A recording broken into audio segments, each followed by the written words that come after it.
Ladies and gentlemen, boys and girls, children of all ages, welcome to the World of Wrestling Podcast.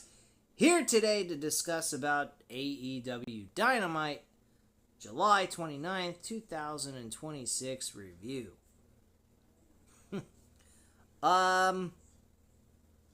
Outside of the 3 matches that are booked for All In, this show was fucking boring.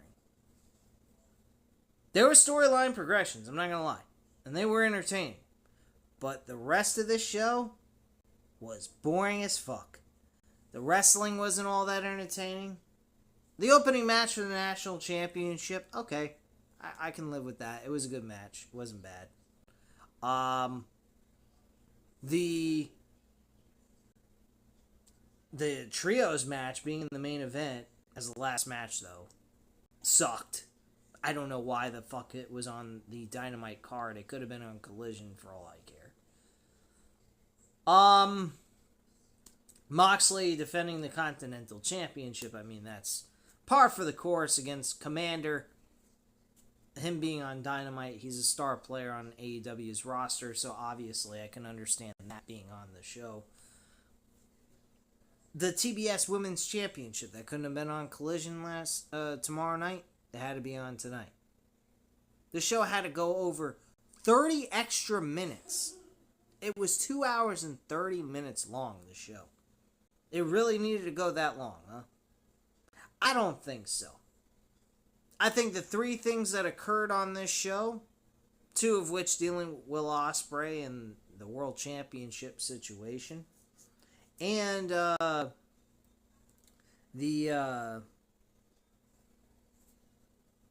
Adam Copeland and Christian Cage Young Bucks segment was good. I liked that. I thought that was fairly decent. It needs a little bit more hype to it and a little bit more friction behind it. But right now, as where it stands for the time being, it's in the first gear. So I kind of like where it is. So far, they just need to develop some sort of reason for them to have friction with each other. But I thought that was a fine start to their build for their tag team title match. I think it was right on the way they did it. Kenny Omega and Will Ospreay closing the show with their face-to-face talk. I thought they were going to fuck this up. They went from talking about how Kenny Omega was upset with him about saying he let him get into the Owen Hart Cup tournament and how he let him get in there and what did he do? He disrespected him by saying he gave up on himself and he raised the title in the air and he said, "Does it look like I've given up on myself? I'm the AEW World Champion." You dumbass, you were giving up on yourself. You were sitting in that fucking locker room thinking you don't have anything left. Will Ospreay encouraged you in the locker room, in the training room, while you were icing yourself up from the damage you've done to your body by the bumps you took and everything else, and you were sitting there wondering what you're gonna do if you can ever become champion again, or what have you. And Will Ospreay wanted to be able to face him at All In his hometown and be able to beat the guy he looked up to for many years, which that was mentioned in this promo by Will Ospreay. The only thing that really needed to be stated by Kenny Omega in this segment was, I had a chair wrapped around my neck just like you were before you were taken out of action. And you literally went ahead and had to think about putting a bag over my head. And I laid there limp for several minutes. And instead of you picking me up, you left me there contemplating about a fucking bag over my face. Now, they kind of explained how he kind of realized this. He said I was laying there for quite a few minutes.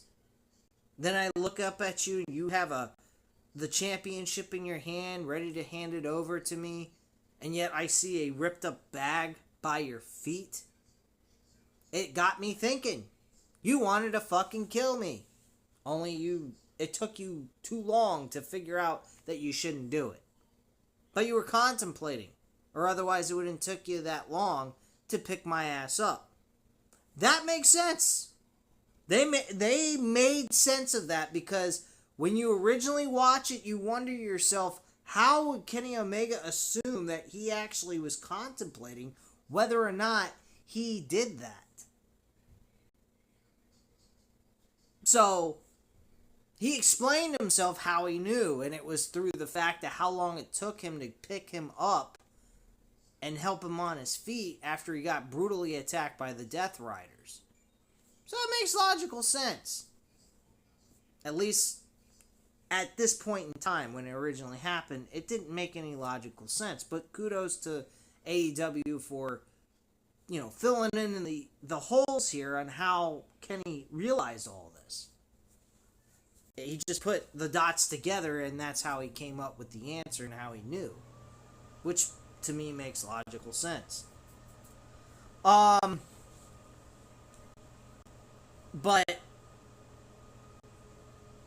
the whole Will Ospreay giving up his Death Riders badge to Jon Moxley, they basically did the same thing with MJF with the Hurt Syndicate last year. He looked like he was kind of an outcast, but he kind of fitted in a way. He was trying everything he could to get fit in. And it was rather humorous how they were trying to put this together and make it work. And after a while, it started gelling. It looked kind of cool. He was the only white guy in the group while he was with a bunch of other black guys, which is kind of funny. And I thought it was kind of neat. But after a while, they just pulled away from it and just flatlined it cold. And they pretty much did that here tonight. It seems like Jon Moxley has moved on. He don't seem to give a fuck. Unless something changes, which it could. But, quite frankly, that's it. And Mercedes Moné and Willow Nightingale's build for the AEW Women's Championship, that was fair as well. I liked what they did there. The fans were booing Mercedes Moné out the fucking building. That was beautiful. I absolutely adored that. I thought that was nice. Personally, I think Mercedes Moné needs to win. It would make a lot of sense as well. It'd be great revenge for Mercedes Moné to pull off the victory over Willow Nightingale in her first title defense, making her a transitional champion. They could always flip-flop the title in a grudge match type of situation throughout the rest of this year if they wanted to. I think they need to give the moment to Mercedes Moné in front of such a big crowd. Willow Nightingale getting that moment to share that ring with her, and Mercedes Moné wins the title. I don't think that hurts Willow Nightingale. If anything, you could extend that into a major rivalry over that championship, and it can go back and forth like what you saw back in 2000 with Triple H and The Rock during the time frame between WrestleMania all the way up to King of the Ring in 2000. They had exchanges of the title going back and forth. I'm not talking that kind of nonsense, but in a way, like, hey, Willow Nightingale loses, and then Willow Nightingale gets her W back. You could stretch it out, maybe give Mercedes Moné some time to defend it against a few other people before she drops it to Willow Nightingale at the end of the year, and then go right back to it again at another time frame. And, they go back and forth, and by the third time that they face each other over the title, it's like, well, it would be their fourth time, technically, because of the TBS Women's Championship, but you get my drift. And they could make it like a 3 stages of hell match for the women. That would be kind of cool. Or 2 out of 3 falls type of situation. Anything like that. Just my thoughts, really. Overall, though, this show, storyline wise, was pretty good. Wrestling wise, like, if you didn't care for the wrestling, you cared for the storylines, you got some, that was it. Rest of it was just boring ass wrestling. I mean, I can go over the matches with you guys here. I don't mind doing that, but quite frankly, nothing really happened on this show outside of the major matches that are already booked for All In. Everything else was just a fill-in show of wrestling that was like an extension of Redemption. Honestly, that's the way the show felt. But personally, I mean, like, I don't know. I feel like this show, I think wrestling as a whole is just fucking dead. It really is. It's a dead show. Um, Personally, if you really are interested in watching like indies wrestling, that's probably the best way to go at this point, because wrestling now, weekly, for storyline progress, you're not getting it. But anyway, the show did kickstart with the highlights of what happened at the end of the Redemption show. They showed Kenny Omega doing the One Wing Angel on Will Ospreay. Jon Moxley went to the back after Will Ospreay turned him down, and he went in the locker room with the group, and they were watching it on the screen. And Moxley was like all of us at home, going, "Come on, do something! Do something!" And then it gets dropped. Jon Moxley went ahead and he said this. He said, "This is for the World Heavyweight Championship. This man has busted his ass for this belt. What do you think he's going to do? He's going to do anything it takes to beat you, even if it means he has to cheat to win. This man ain't your friend. He's here to win. That's what he does." You could take that as giving him a lot of respect and not taking him lightly, as if he's just going to hand over the title because he's Will Ospreay and Kenny Omega loves him as a friend. But he said it. This is about the World Heavyweight Championship. That is it. The friendship goes to the wayside. Until that title match is over, the friendship is done. The way they're telling this story here after Redemption took place is exactly the way we should be seeing a match like Cody Rhodes and CM Punk being booked. Their whole story is, "Oh, you hit me with a championship belt in the face. What the fuck? I have to beat you now." Come on, man. Like, what are we doing? That's the problem with WWE. AEW, I give them credit when they deserve the credit. This is definitely it. Jon Moxley is a narrator of what the real story is about this whole fucking situation. Will Ospreay needs to stop being a goody two-shoe nice guy and do whatever it takes to win, because, well, Kenny Omega will do the same. He will not hesitate. He will not wait. Now, going back to the ending of the show, I liked the way Will Ospreay responded, because in a sense he kind of did respond to Jon Moxley's comments when he was backstage at Redemption. He said, "I am going to pull the trigger, but I'm not going to do it behind your back. I'm not going to do it Jon Moxley's way. I'm not going to do it your way. I'm going to do it the Will Ospreay way. And I'm going to do it right in your front." Which is similar to what CM Punk said to Cody Rhodes. Okay. I mean, that is kind of copyright infringement. I think they're robbing a little bit of what Cody and CM Punk's story was like, with Cody having everyone turning his back on, stabbing him in the back when they claimed to be his friend. And this is kind of similar to that, like him saying, "Oh, we're friends, but I'm not going to stab you from the back. I'm going to stab you in the front." So that was pretty much what was stated there. He was also slapped across the face multiple times by Kenny Omega. And I was screaming at the screen going, bro, just hit the fucker already. What are you waiting for? You taking his shit? Like, what's the matter with you? Finally, he hits him upside the face. And then he tries to go for the Osprey forearm, whatever he calls that fucking move. And Kenny Omega backs up and begs him not to hit him and all that. Like, he's playing it. Is he playing a heel? Is he a baby? I don't know what the fuck who is what here. That is one thing I will admit. Like, it seemed like Kenny Omega is playing a heel. I was really lost on who's the heel, who's the good, who's the baby face here in this storyline here. So this was kind of awkward as well. Seems like everybody's characters are all mixed up and don't know what the fuck they're doing here. Absolutely insane. But afterwards, Will Ospreay came in through the parking lot, bumped into the Death Riders, and the Death Riders were... Daniel Garcia tried to open the door for him, and he was talking real nice with him like they were good buddies. And Will Ospreay clocks him with a forearm to the face, knocks him on his ass. Pac almost tore his head off.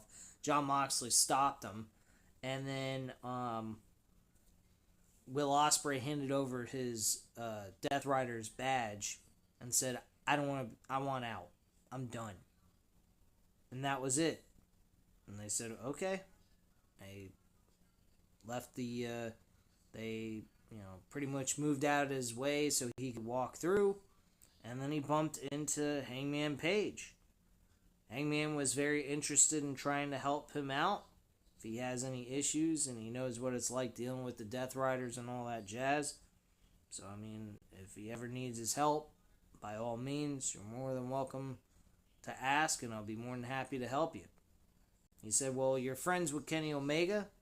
The way Kenny Omega treated me at this point, I don't trust him, so anyone that's friends with him, I don't trust them either. So that includes you and the Young Bucks.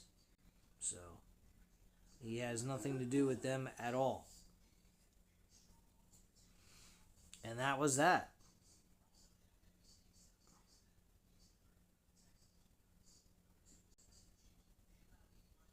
But he also states that Will Ospreay, Hangman Page said that Will Ospreay's got this, and he's certain that he'll be able to win the AEW World Championship. I don't know how that's going to work. I mean, what is he going to do? There is one thing he could do. Think about this, folks. Will Ospreay could become a heel, but become a heel on his own without the Death Riders. With Hangman Page. Listen to this shit. Imagine a world where Hangman Page stabs Kenny Omega in the back in the middle of the World Heavyweight Championship bout while the referee's out somehow, and Hangman gets involved in the match and fucks him over, costing him the match. Will Ospreay becomes champion. They work out a deal with Tony Khan to get Hangman Page the opportunity to be able to get off the can't challenge the world title list, because they made a deal where if he assisted Will Ospreay for that title, he would get a championship opportunity and be able to face Will Ospreay. And the restriction of him going ahead and challenging for the title would be completely removed from his name. That's the way you could do it.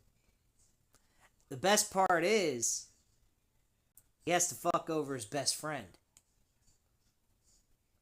And Will Ospreay becomes World Heavyweight Champion.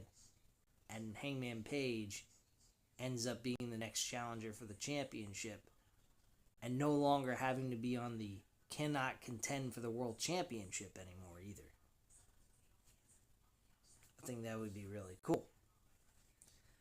I think that's kind of a unique way to get Hangman Page back into all this, because it is kind of awkward that Will Ospreay and him bump into each other and he says, I'll do anything to help you if you ask.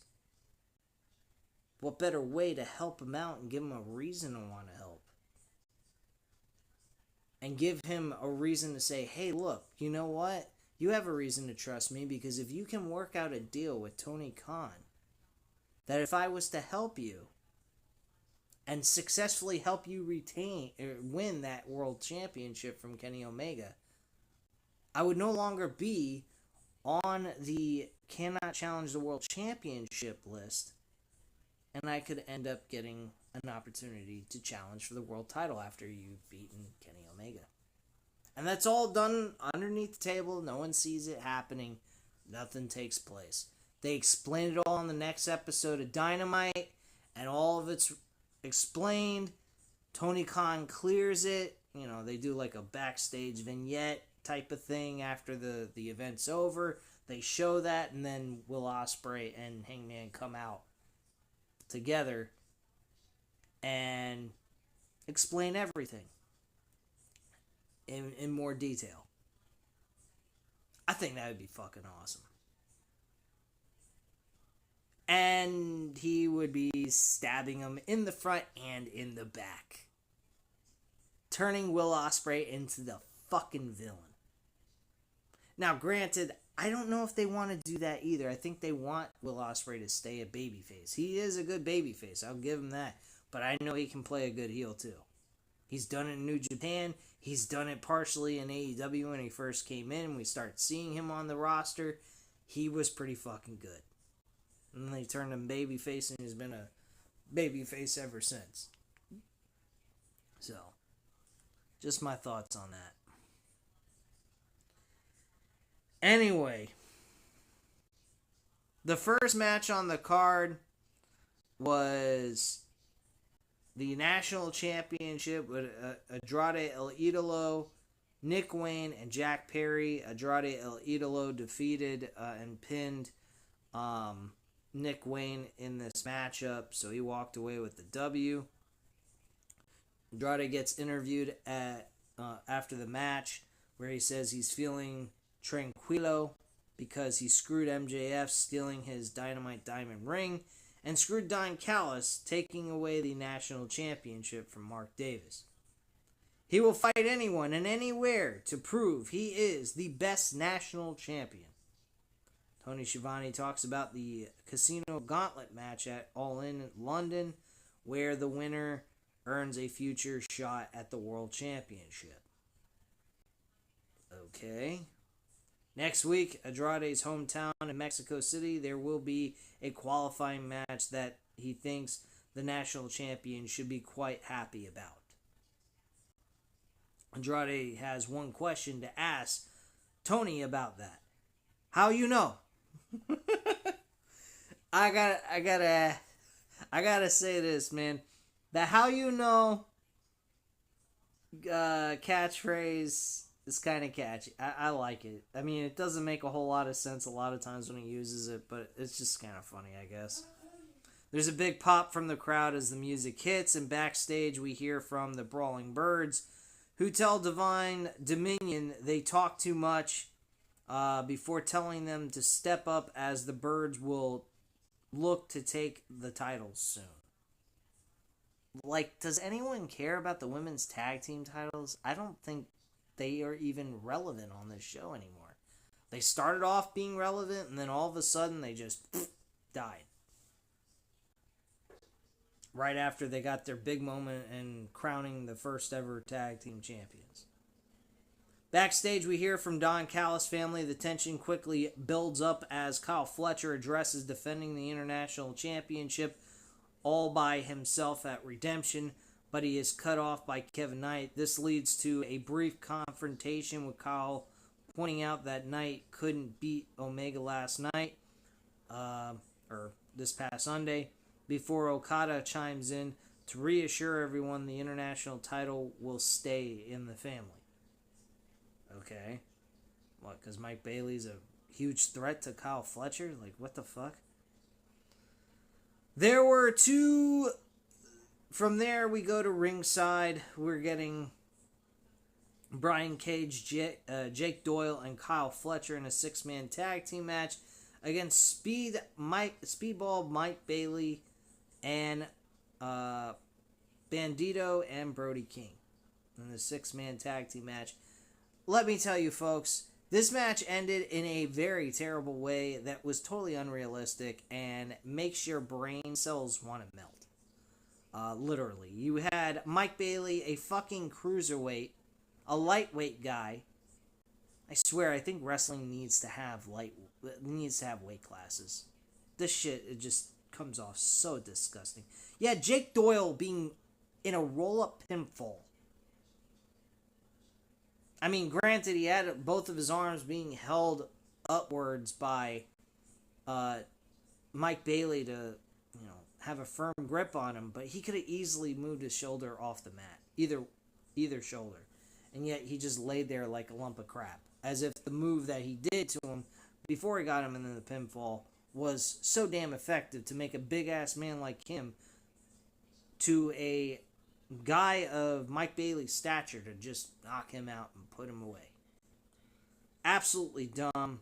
What a waste of time. Fletcher's in the ring as he narrowly missed breaking up the pin, and the Speed Brodito trio celebrates as they go to commercial break. We have a sit-down interview with Cage and Cope, the Young Bucks. This was alright. Very simple, straightforward. It's just about, hey, you guys have been the future. You guys have been your legends in the business of tag team wrestling. We're really a generational talent where we're at this time. Both teams stroke each other's egos, telling the other that they're great at what they do, and then at the end they both said that we have to win. And that was pretty much what the whole nutshell was. It's the young lions versus the old lions. And technically the Young Bucks are not exactly young lions anymore. But that was the point. Christian Cage made it clear that this is not the retirement tour. This is we are going to prove that we are still the best tag team, even at the age we're at. And we've been away from the tag team titles for over 25 years. That was Adam Copeland's statements. So, I mean, Adam Copeland and Christian Cage made more valid points of why they should win than the Young Bucks. As crazy as that might sound. Not bad, for a first encounter conversation about their build towards this. Soon enough, it's going to need some kind of friction and something to happen to make it really entertaining. But currently, right now, I'm okay with it. It's just one team versus the other team. Two big names in tag team wrestling. I could imagine the Young Bucks would play better as heels. So them turning heels would be kind of a smart idea. And Kenny Omega playing a heel at this point, but not like full-fledged need-a-cheat type of heel. But just being an asshole like he was tonight, I think was the appropriate way to go with this. TBS Women's Championship was on the line. Maya World defended against CMLL Women's Champion Persephine. I don't care. Maya World won. Who gives a shit, honestly? Does it matter? Maya celebrates with Chris showing some respect. She showed up to help out a little bit, to even out some odds, I would assume. As we cut backstage where Mark Davis addresses losing the national championship, as well as looking for some revenge on Will Ospreay. He promises to leave the Don Callis family in the back next week so they can settle things. Great. Willow Nightingale's championship celebration, like I said, was back and forth. A lot of friction. Mercedes Moné getting heavy amounts of boos, being told to shut the fuck up. She told them, I'm not going to shut the hell up. And she pretty much stated that she's going to win and blah, blah, blah. Your general, generic crap. I mean, there's not much you can do here, honestly. But it wasn't bad. I thought it had some nice build, and I thought it did the job. After that, though, we had the AEW Continental Championship on the line. Jon Moxley defended it against Commander. Why this was taking place, who knows and who cares. Jon Moxley easily won. He hit I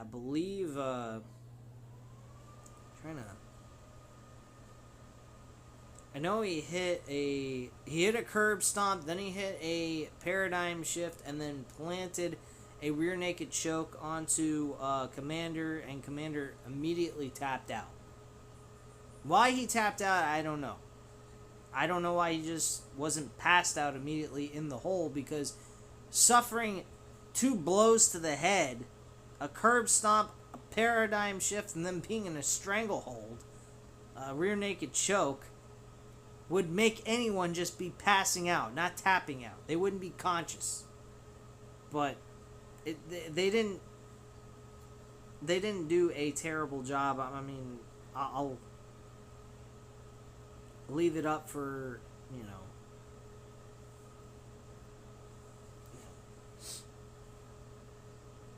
whatever. I don't know, whatever. But yeah, it was a little bit not good of a sales job in my opinion, but whatever. Mox celebrates as we cut to backstage where Mick Foley stands by with the Bang Bang Gang. He notices a subdued attitude here, and the gang addresses the fact that Jay White isn't here after what went down at Redemption. Juice Robinson calling the Dogs out for a fight tomorrow night on Collision. If you're not down with that, they've got 2 words for you. And he goes, bang, bang, and Mick, they go, no, not that. He says, guns up. And that was it.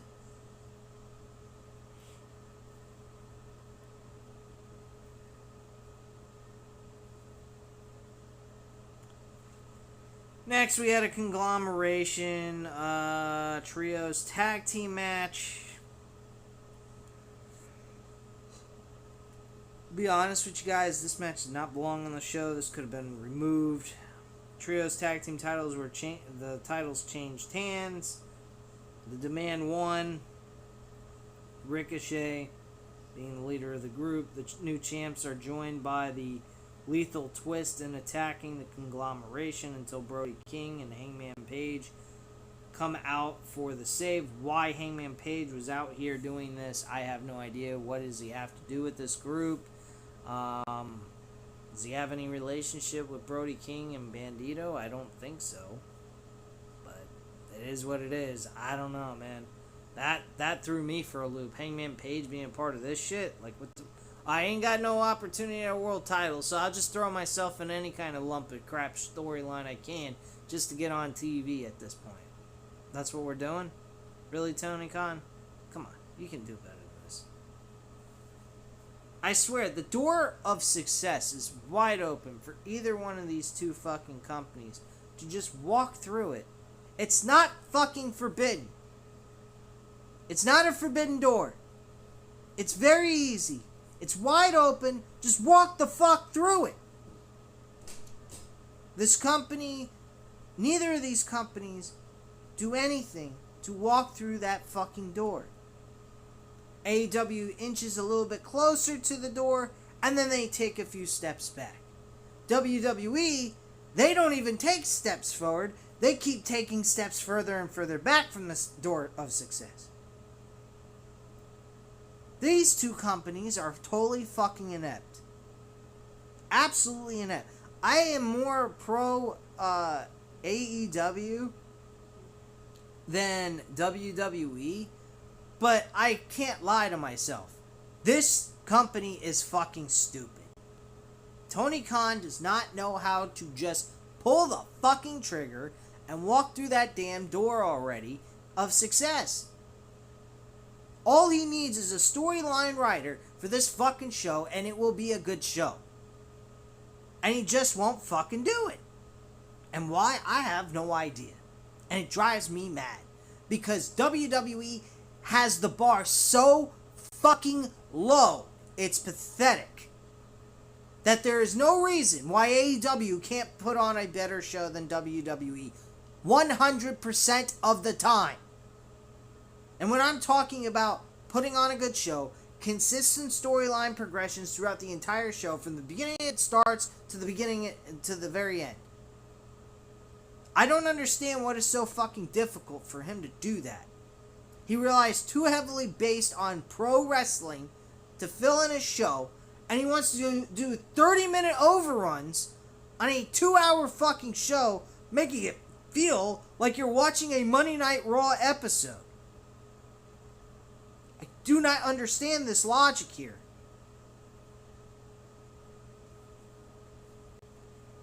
Again, the storylines that they were telling for the matches that are already booked for All In were good. The rest of this was shit. Absolute fucking boring shit. And MJF still nowhere to be found.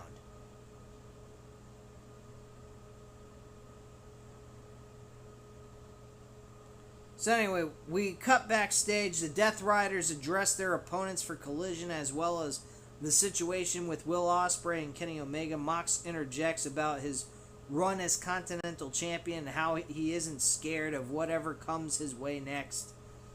He says he's tired of everyone talking about how this one is, that one's moral compass, blah blah blah. Everyone's a moral police person. He's just tired of it. I honestly am tired of this whole thing. This whole fucking thing with Will Ospreay and the Death Riders was an utter waste of fucking time. Now we get to the main event of the show. There was one other thing that I forgot to mention. Will Ospreay addressed as to why he was with the Death Riders, which makes a little bit of sense. He had his neck broken. He didn't have the same confidence he once had. Instead of wanting to go after he went after Jon Moxley for the Continental title and fell short. Started making him question himself who he really is at this point. Is he the same Will Ospreay he used to be before the neck injury? And then Will Ospreay and Jon Moxley developed some sort of partner relationship, and he liked the camaraderie. He started liking the training and the interaction and all that, and he enjoyed all of those things, but he does not like Jon Moxley's way of doing things, hence why he had to leave. And he said, I'm out of the Death Riders. He did not like their style of taking care of business and pulling the trigger. He does not believe he needs to do that in order to win.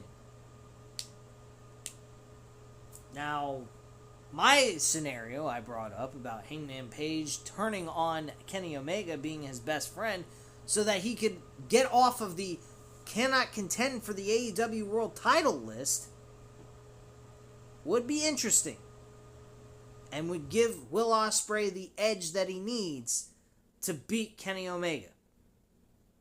That would ultimately turn him into a fucking prick, and same with Hangman Page, but hey, I don't know. Just my thoughts. I don't know what you guys think about that idea. If you guys enjoy that idea, leave a comment down below. Let me know if you like it or don't like it. And let me know in the comments, and I'll definitely respond back. Also, hit the like button if you enjoyed the video. Hit the subscribe button if you're not already subscribed to the channel. And I thank you guys very much for watching. And have a great night, guys. Bye.